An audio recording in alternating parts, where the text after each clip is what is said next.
Feast your eyes on the all-new 2021 Aprilia RS660.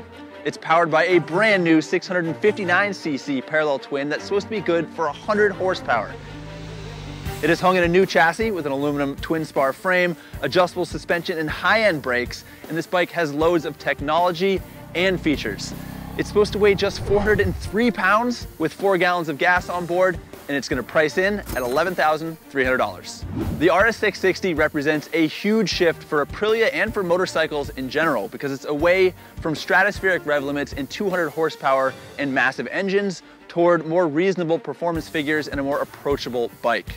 Aprilia outfitted this motorcycle with a parallel twin engine. It's got a 270-degree crank and an uneven firing order, so it feels very much like a V-twin. And while it doesn't have a super high rev limit or massive horsepower figures like popular inline fours, what it does have is very linear, very tractable, very usable engine power.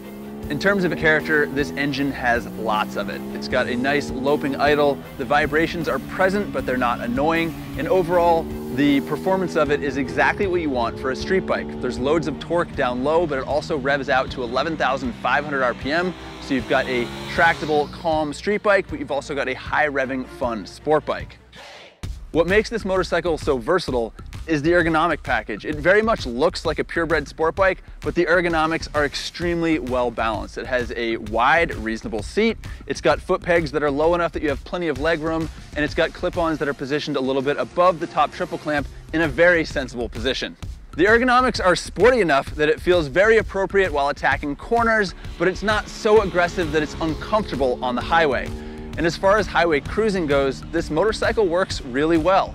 It's showing just 5,000 RPM in 6th gear at 70 miles an hour, so it's essentially loping along at freeway speeds.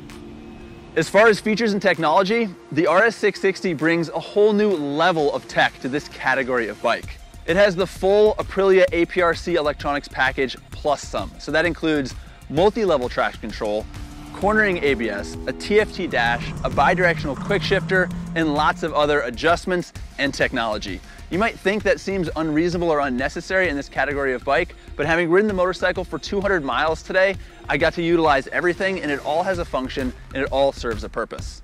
The combination of 100 brake horsepower and a 403-pound curb weight is quite a package. Adding to that, you've got adjustable suspension from Kayaba, you've got spring preload in the front and rear, as well as rebound damping. And as far as brakes go, it is a very solid package of Brembo components with radial calipers and a radial pull master cylinder. It's got a lot of power, it's got a lot of feel, and it's only working with 400 pounds, so it slows the bike down really well. If you're looking at the spec sheet and you think 100 horsepower, like what is this? Why don't I get an R6? Why don't I get a CBR 600? Let me tell you that when you're on an inline 4 with your 110 or your 115 horsepower, that's only available at 12,000 RPM. Meanwhile, this motorcycle is delivering 50 foot-pounds of torque at just 8,500 RPM. So you've got an engine that's providing a lot more of its performance at a much more accessible rev range. And as far as street bikes go, that's exactly what you want. It is fun, it's flickable, and it's fast, and the RS660 will be in dealerships in December. So whether you are upgrading from a Ninja 400 or an RC390, or you've got 600cc Super Sport Regret, the RS660 is definitely worth checking out. For more riding impressions and all the details on this new Aprilia RS660, make sure you check out my full first ride article on Revzilla's Common Tread blog. That's all I got.